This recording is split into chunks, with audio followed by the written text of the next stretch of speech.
Olá, eu sou o professor Giovanni Lima, vamos à terceira aula de pré-ENEM. Vamos falar hoje sobre dinâmica e leis de Newton. Trouxe uma questão aqui para a gente iniciar, tá? Do ENEM 2009. Diz assim: o ônibus espacial Atlantis foi lançado ao espaço com 5 astronautas a bordo e uma câmera nova, que iria substituir uma outra danificada por um curto-circuito no telescópio Hubble. Depois de entrarem em uma órbita a 560 km de altura, os astronautas se aproximaram do Hubble. 2 astronautas saíram da Atlantis e se dirigiram ao telescópio. Ao abrir a porta de acesso, um deles exclamou: "Esse telescópio tem a massa grande, mas o seu peso ele é pequeno." Considerando o texto e as leis de Kepler, pode-se afirmar que a frase dita pelo astronauta. Pessoal, olha só. O que ele diz? Esse astronauta tem a massa grande, mas o peso pequeno. Olha, se você pegar a expressão da força peso, né, que eu coloquei aqui mais à frente, tá?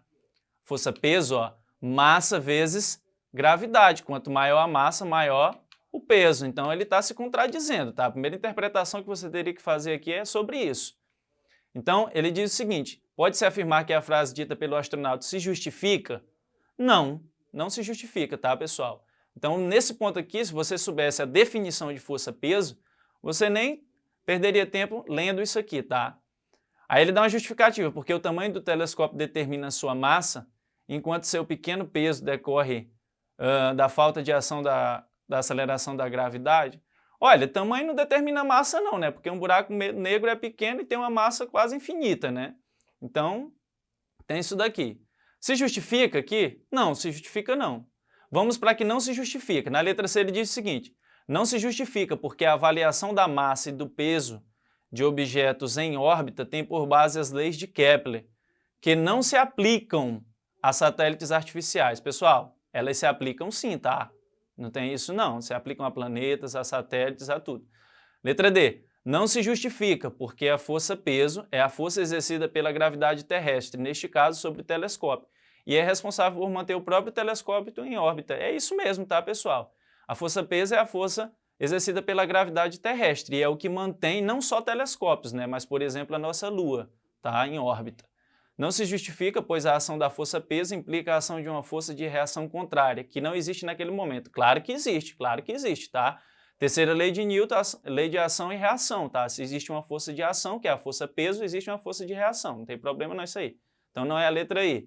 Nós ficamos com a alternativa D, tá? Como resposta. Olha só, primeira lei de Newton, vamos relembrar. Todo corpo continua em seu estado de repouso ou de movimento uniforme em linha reta, né? A menos que seja forçado por alguma força, né, a mudar esse estado, tá? Então aqui tem algumas figurinhas, né? O rapaz vai aqui de cavalo e aí ele está em movimento. O cavalo para, só que ele tende a permanecer, tá? Essa é a lei de Newton, lei da inércia, né? Bem conhecida. Segunda lei, pessoal. Princípio fundamental da dinâmica. Essa é a fórmula mais importante que você tem que lembrar, tá? Força resultante é igual a massa vezes a aceleração, né? Quanto maior a massa, para uma mesma aceleração, você tem que aplicar maior força, certo? Em termos de aceleração, o que nós temos? Né? Se você passar essa massa dividindo, então fica força resultante dividido pela massa, né? Se eu aplicar aqui, ó, tiver uma massa grande aplicando a mesma força, a aceleração vai ser cada vez menor. É inversamente proporcional, tudo bem? Aqui, como eu falei da força-peso, tá? É a força resultante, né, que a Terra age sobre os corpos, né, que estão dentro do seu campo gravitacional, e ela é igual à massa do objeto multiplicada pela aceleração da gravidade, tudo bem?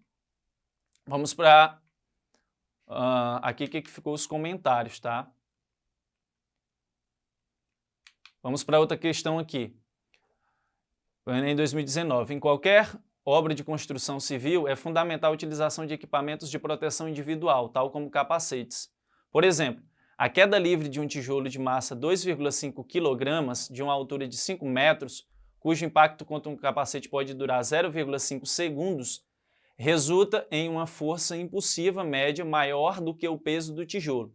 Suponha que a aceleração seja 10 metros por segundo ao quadrado, tá? A mesma coisa que significa, e que o efeito da resistência do ar seja desprezível. Qual a força impulsiva média gerada por esse impacto? Pessoal, tudo que tratar aqui, ó, de altura, qual é a dica que eu dou? Primeira coisa, ó, tente tirar por energia, tá? Tente tirar por conservação de energia. Nesse caso, por exemplo, essa questão eu resolvi por princípio de conservação. Outras resoluções fizeram por quantidade de movimento, impulso e quantidade de movimento. Mas tente por conservação da energia. O que ele quer saber?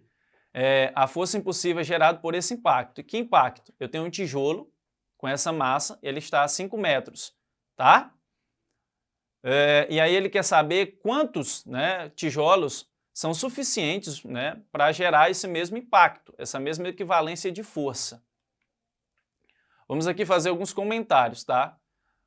Considerando que ele está a 5 metros, né, de altura, então ele vai ter o quê? Energia potencial gravitacional. E pelo princípio da conservação, né, você tem que essas energias elas se conservam, afinal tem que ser igual à inicial.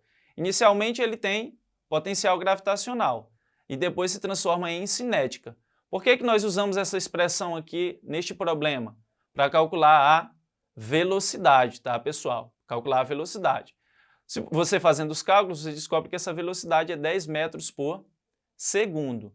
Então, a velocidade que ele chega no capacete para o impacto é 10 metros por segundo.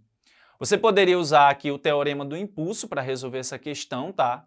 Porque impulso é o quê? É a força vezes o tempo. A força é a força-peso, né? E a quantidade de movimento é a massa vezes a velocidade, certo? Então, você poderia descobrir a força que age sobre ele. Qual foi o tempo? 0,5 segundos. A massa, 2,5 kg, né? E a velocidade, que descobrimos anteriormente, 10. Você fazendo isso, você ia descobrir que essa força seria de 50 newtons. Tudo bem. Eu sei que um tijolinho lá, como ele tem a massa de 2,5 gramas e a gravidade é 10, um tijolo, ele produz uma força de 25 newtons, certo? Só que esse aqui é o dobro, ó. Caindo de 5 metros de altura, a força é 50 newtons. Então, quantos tijolos eu precisaria, tá, para causar esse mesmo efeito aqui? 2, tá? Porque é o dobro. Então, precisaria de 2 tijolos. Ó. Portanto, seriam necessários 2 tijolos para produzir o mesmo efeito de apenas um tijolo caindo de 5 metros. Outra forma de resolver, pessoal, que eu fiz isso aqui, ó, foi o seguinte, ó. Eu sei que o peso de um tijolo, né, é 25 newtons. Tudo bem. A velocidade que ele chega no capacete, ó, 10 metros por segundo. Então, eu poderia jogar aqui na lei de Newton, ó, tá? Eu descobriria a mesma força de 50 newtons. Por quê? Qual foi a velocidade que ele chegou?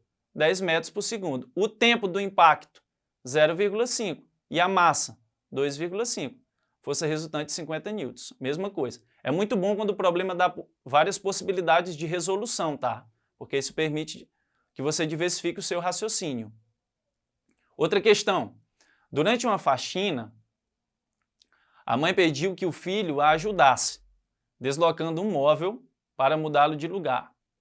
Para escapar da tarefa, o filho disse ter aprendido na escola que não poderia puxar o móvel, pois a terceira lei de Newton define que se puxar o móvel puxará igualmente de volta, e assim não conseguirá exercer uma força que possa colocá-lo em movimento. Qual argumento a mãe utilizará para apontar o erro de interpretação do garoto?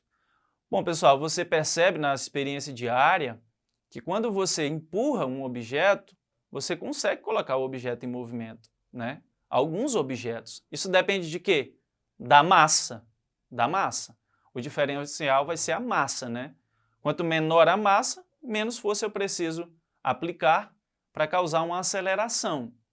Então, assim, a gente poderia pensar o seguinte: ele não fala que é a massa, né, desse móvel, mas se é um móvel, não tem uma massa tão grande, né? Então, ele poderia ser colocado sim em movimento, tá?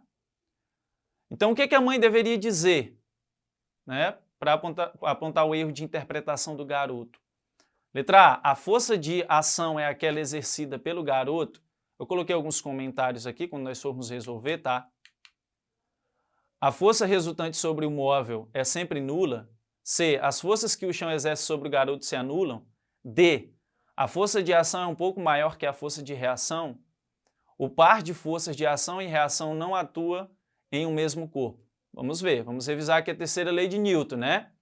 A toda força de ação, há sempre uma força de reação de mesma intensidade, mesma direção e sentidos contrários. Mesma intensidade é o seguinte, se a força de ação é 10 newtons, a de reação também vai ser, né?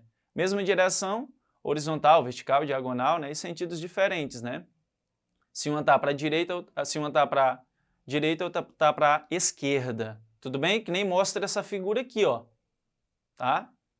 Veja que o objeto 1 aqui ó, tem uma força aplicada sobre o 2. Vamos considerar isso aqui como força de ação, né? Então vai ter uma força de reação do objeto 2 sobre o objeto 1, que é essa aqui, tá? Essa lei nos permite entender que, para que surja uma força, é necessário dois corpos, né, interajam. Tudo bem?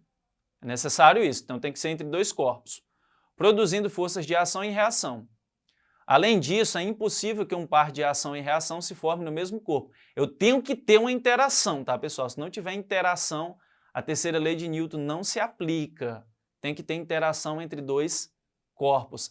Ela não pode, não existe força de ação e reação no mesmo corpo. Tudo bem? Então vamos aqui a alguns comentários, né? Na letra A força de ação é aquela exercida pelo garoto, né?